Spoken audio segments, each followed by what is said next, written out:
So today, Nick Chubb took a look at things that he thought he could have done differently, and Amari Cooper also what he could have done differently. Here are Chubb and Cooper kind of owning up and taking some ownership of what happened on Sunday.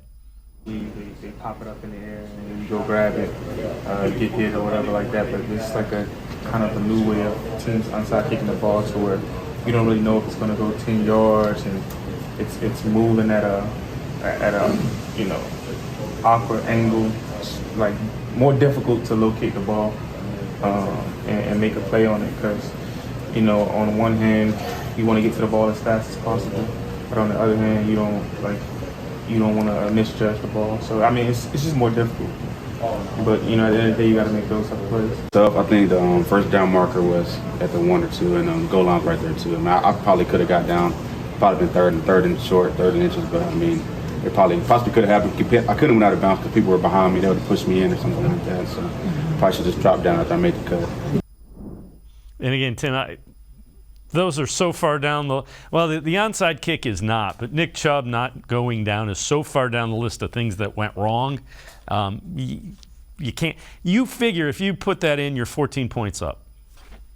Yeah, exactly. And I mean, that game on Sunday was a perfect storm of events. If any one of about 10 different things doesn't happen, the Browns are 2-0. We're talking about, for example, how great of a game Amari Cooper had, or Jacoby Brissett, maybe one of the better games of his NFL career. That's what we'd be talking about if 10 different things all don't go against the Browns. And I think you have to appreciate that Amari Cooper and Nick Chubb are taking accountability. I think that's what, responsible, good veterans do.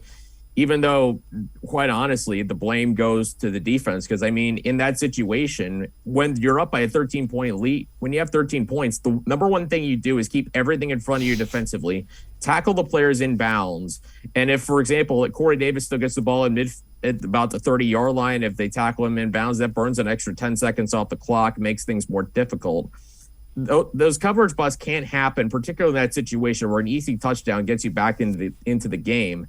So again, I think the odds or something like that from Next Gen Stats were like 0.3% chance it was going to happen.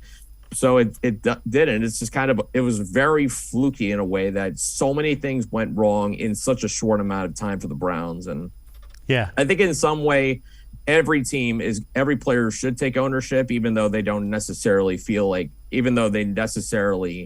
didn't have a moment where they need to. It's a sign of good, accountability, I think.